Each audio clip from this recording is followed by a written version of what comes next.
Alors, cette promenade, mon cher ami? À l'égal d'un demi-solde qui fulmine. Parce qu'ils vous auront donc encore suivi. Hélas, oui, quand c'est commis de guillotine, c'est jamais qu'ils abandonnent leur filoche. Ah, ces vérolés et grêlés, les exempts, dès qu'ils sont à désirer fouiner dans mon vent et qu'ils osent mettre la main à la poche, c'est aussitôt que je redoute le couteau qu'ils vont s'en aller me placarder dans le dos. Mais bon, ma chère bonne fée que vous êtes, c'est toujours qu'un général, il leur tient tête à tous ces ridicules petits vermisseaux qui ne sont courageux qu'au seuil de leur bureau.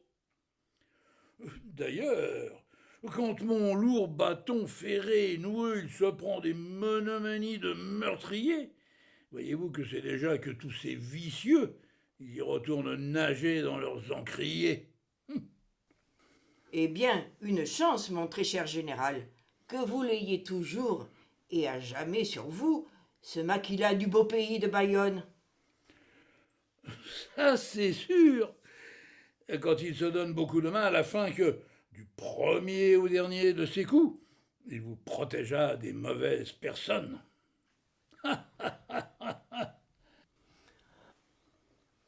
Ah, ça, à quoi songez-vous, mon cher général? Lors donc à m'asseoir sur cette méridienne. Oubliez ça, je vous prie. Quand son indienne, elle nous est moribonde et même au plus mal.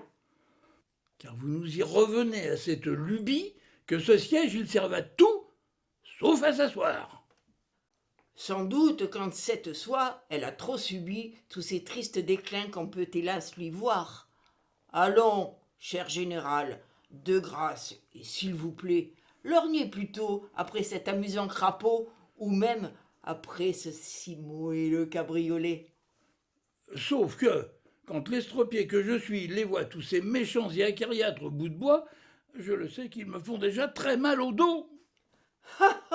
Ainsi donc, il le faut, mon cher ami, que vous le remboursiez encore le crédit de cette vieille souillure de blessure qui vous ruginait un jour le postérieur. Oui, da. Et c'est même que c'est souvent fois que sa dolente compagnie je l'endure, à ne plus vouloir souffrir, compter les heures. Bon sang, allez, ayez enfin pitié de moi, et dites à ce cher Ajax de Molosse d'aller au diable Vauvert gonfler son torse. Tout de même, dans cette bonne longère, pourquoi faut-il que son ineffable rable il soit le seul et unique locataire du seul fauteuil qui soit un peu confortable? Ah, Tiens, à ça, qu'est-ce donc que ce bout de papier? vous nous parlez de quel papier, ma chère amie? Moi, je parle de ce courrier que je vois là, de celui qui était caché sous votre chien. Oh là là, quand je le vois, ce pauvre courrier, j'espère que nous ne parlons pas de celui que me remisait ce pochetron des chalas qui nous les jouait les gendarmes ce matin. Catédis, Jarnigois, hélas, ma chère amie, cet important courrier dont je veux vous parler, malheureusement, il y a que c'est bien lui qui se vautre et voltige sur votre plancher. Ah, et vous pouvez le voir aussi bien que moi, c'est que mon Ajax, il a beaucoup trop relu cette longue dépêche qui nous sort tout droit de chez monsieur le ministre de la Guerre. Vous voyez, mamie, c'est qu'hélas, moi, j'ai beau faire, avec cette bave qui lui a fait un sort, c'est en mains endroits que je n'y vois même plus la cursive de ce cher maréchal Victor. Et vous, ma bonne fée, ici, que lisez-vous? Pardi que c'est tout comme pour vous, rien du tout. Eh bien, voilà qui est plus que très fâcheux, quand me voilà bon pour une autre visite chez mes bougonnes badernes de gendarmes. Ah, ça, qui sait si, pour finir, ces scrogneux aux vieux demi-soldes qui les sollicitent, ils ne vont pas le distraire de son arme. Mais enfin, sûr que c'est quand même avant ce soir qu'il faut que j'y vienne au fin mot de l'histoire, et ainsi savoir quoi il me veut encore, ce royal ministre de maréchal Victor. Ainsi donc, mon cher ami, quand je vous entends, c'est décidé. Il faut que cet après-midi, vous nous y alliez jusqu'à la gendarmerie, afin d'y causer de la pluie et du beau temps. Et il le faudra bien, depuis que ce matin, mon cher chien, il se croit des talents d'écrivain. N'est-ce pas que c'est alors que vous passerez à 2 pas du clocher de la collégiale? Oui, et c'est même que je vais en pénétrer la romane beauté de son abbatiale. C'est que moi, je suis très impatient de la voir, enfin délivrée de ses bottes de paille et tout autant de ces indécents sacs de grains qui osaient les moisir ces chrétiennes travées. Morbleu, et tout de même, il fallait beau voir qu'on leur permit plus longtemps à ces drigailles d'en les dire ce que même un athée voltairien ne se voudrait point ni abaisser ni railler. Et n'est-ce pas, général, qu'au mur du jubé, de par la grâce de ce lumineux printemps, Je vais l'arrêter, mon regard sur ce vitrin qui a de nouveau droit aux vifs éclats du ciel? Oui, bien entendu que je vous le dis que oui. Et est-ce que moi je serais alors bouche bée face à cette Vierge Marie de 20 ans qui porte le divin fruit de ses entrailles en lui caressant ses cheveux d'or et de miel? Oui, bien sûr qu'aussi que c'est oui que je vous dis. Allons, c'est que je vous devine, mon ami. et lors donc, que devinez-vous, mon cher ami? Seulement qu'au petit matin de ses 20 ans, le sublime modèle de cette Pietà, il portait certains jours sur un certain chemin certaines panières de blanches chemises. Seulement que c'est qu'il y a au moins 20 ans que, fort épris, je poussais certains de mes pas sur un chemin qui était ce certain chemin qu'une bourrasque recouvrait de cerises. Et maintenant vous ai-je assez percé à jour? Oui, et tout autant que je le sais maintenant, que malgré l'impitoyable marche du temps, vous l'aimerez encore et toujours. Oh oh! En me parlant ainsi, ma chère amie, n'est-ce pas que vous le voulez de me provoquer? Oh, ça, par devers moi, que non, mon cher ami, que je l'aurais cette idée de vous provoquer. J'ai seulement dit une certaine vérité qui le mérite ici d'avoir droit de citer. Toute chose qui, ainsi que je le pense, va mériter d'une petite vengeance. Ah ça! Comment, monsieur, allez-vous me punir? Tout simplement, quand je m'en vais vous le dire qu'après mon escapade chez les gendarmes, j'irai sitôt m'asseoir à la licorne d'or. C'est alors que j'y lamperai une larme de cette liqueur qu'on dit réveiller les morts. Ah ça! En voilà une de résurrection, qui, comme je le sais très bien, tient pour beaucoup à ce que dans le brouhaha de ce bouchon, celle de toute beauté qui vous serre le cou, dessous son fichu, elle a des cheveux si d'or et des yeux si noirs que vous les voyez encore. Ça, ma foi, madame, c'est on ne peut plus vrai qu'elle a les airs d'une beauté que je connais. Et tiens, quand ici on parle de sa fille, et que, mon cher filou, vous le savez très bien. Parce que cela serait donc à sa fille que je lui commanderais mon verre de vin? Tout comme vous lui laissez toujours un louis d'or, afin de ne plus être plus tout à fait un mort. Hé hé, comme vous pouvez le voir, mon très cher ami, c'est que je les connais, vos petites manies.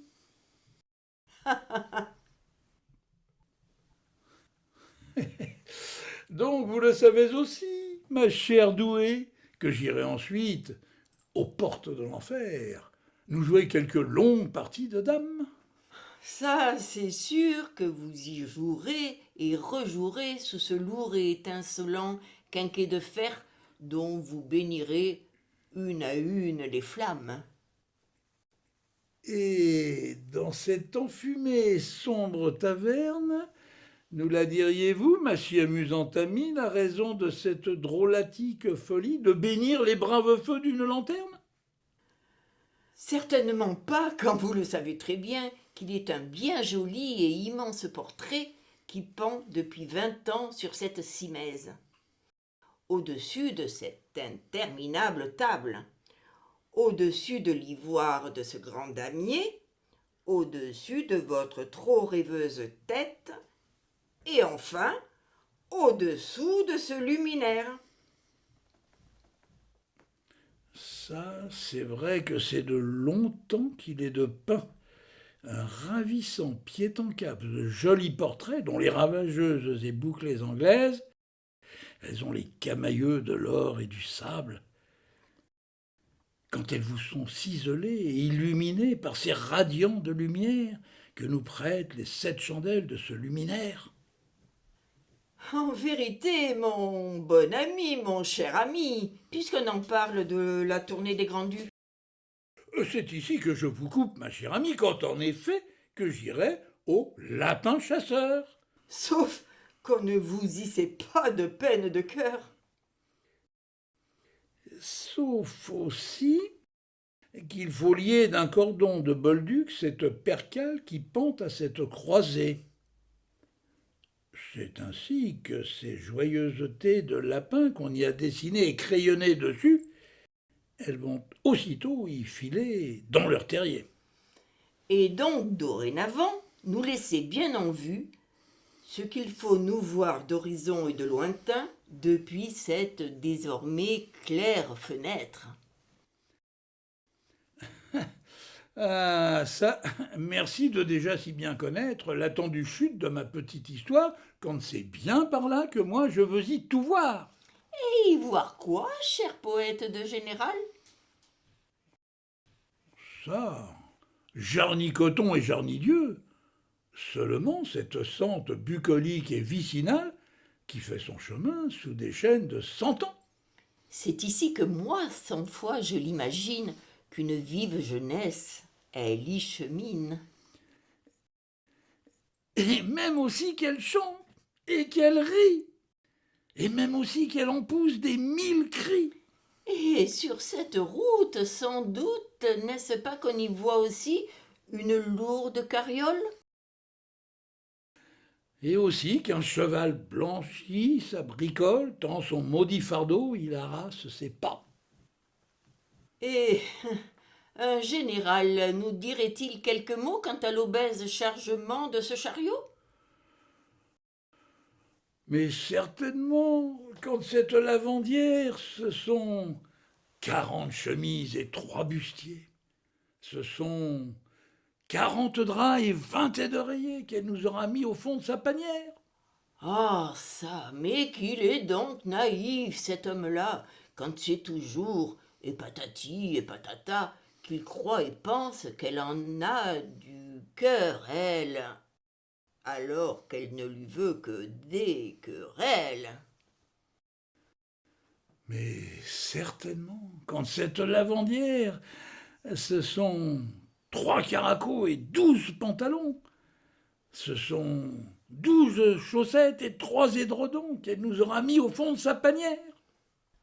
Ah ça, mais qu'il est donc naïf cet homme-là, quand c'est toujours et patati et patata qu'il croit et pense qu'elle en a du cœur, elle, alors qu'elle ne lui veut que des querelles.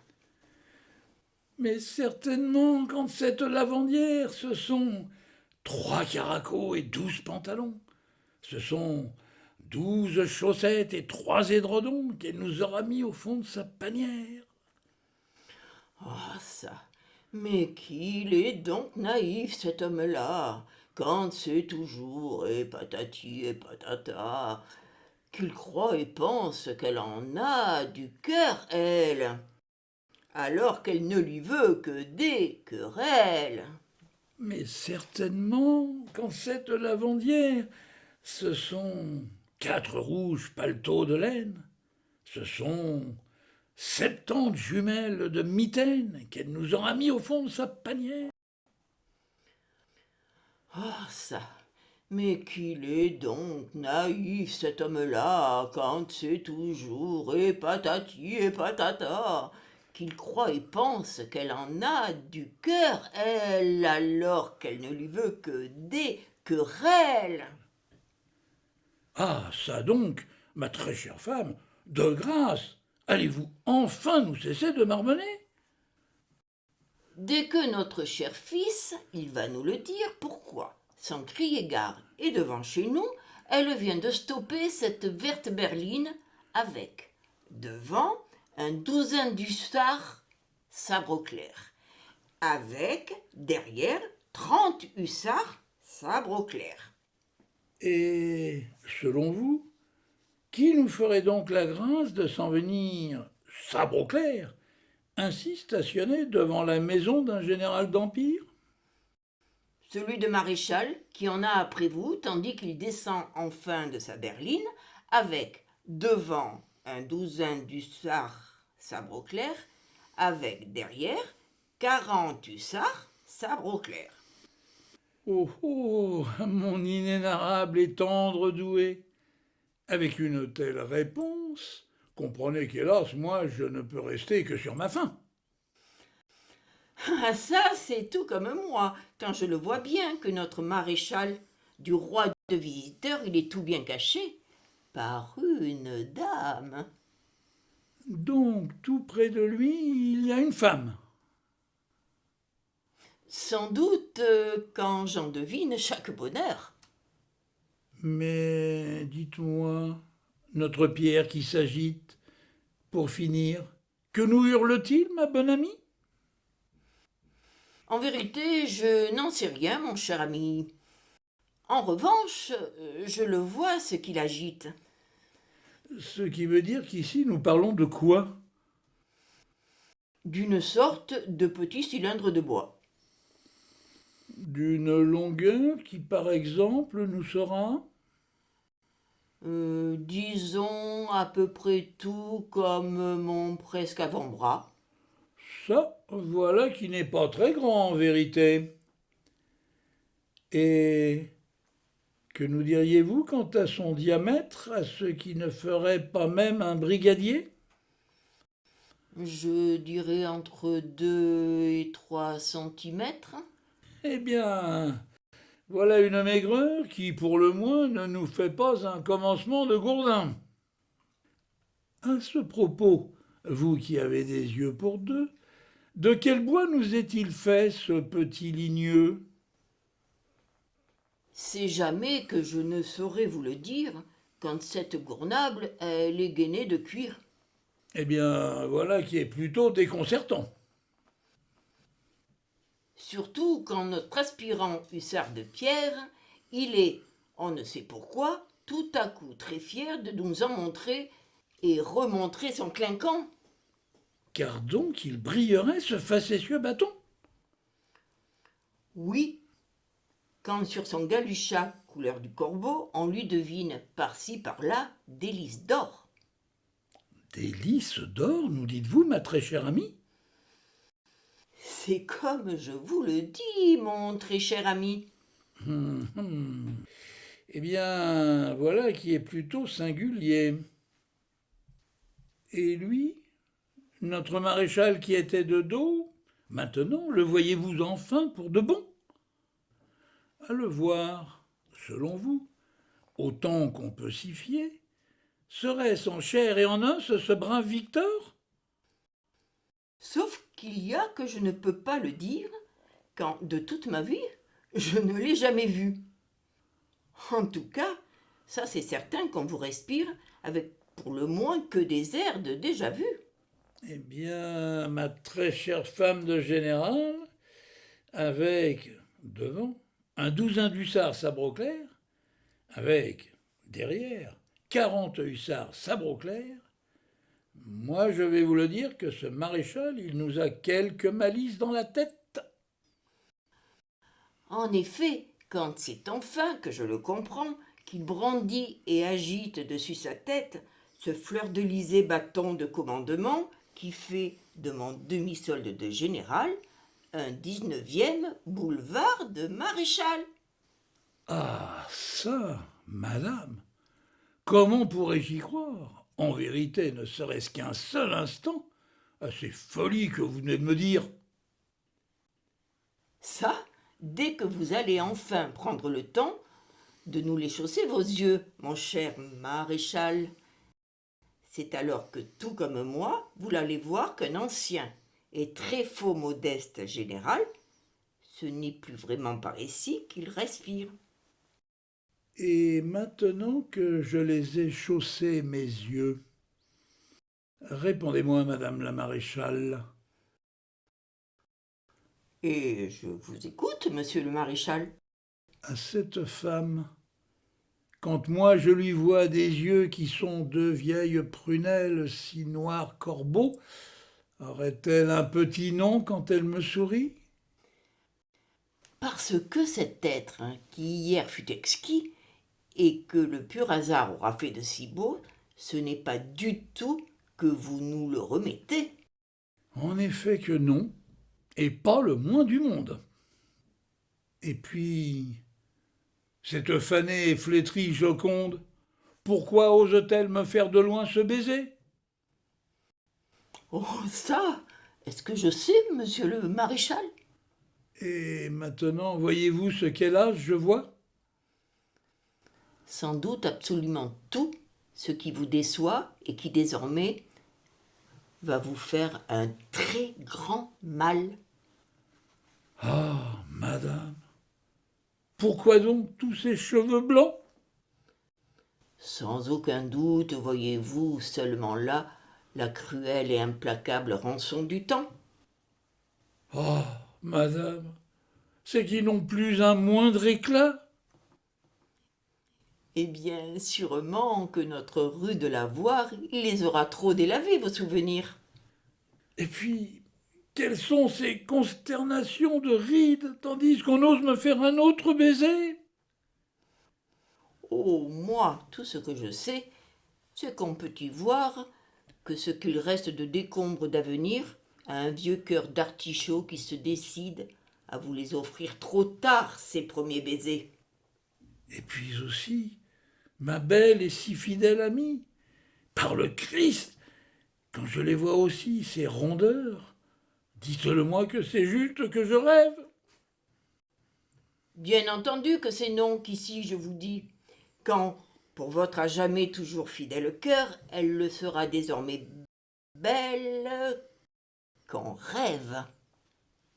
Eh bien, quand votre raison, elle me dit tout ça, n'est-ce pas que je me dois de le comprendre, que c'est chaque jour que ces féminins remords, ils les liront jusqu'à l'article de la mort, ceux qui seront les amoureux alexandrins, qui vont s'en aller rimer avec mon chagrin.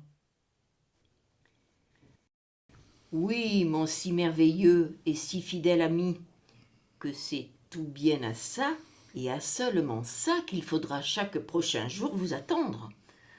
Ceci, tant que votre ruinée lavandière, elle survivra à ce qui lui reste de vie, en guettant chaque matin et chaque demain, tout comme cette avant-hier et cette avant-hier qu'elle dédaignait si vite, d'un revers de main. Ah ça, eh bien, ma foi. Ma très chère femme, moi je vous le dis que vous avez tout bien dit. Quant à la Bérésina de chaudes larmes, que c'est de toujours la traversée de la vie.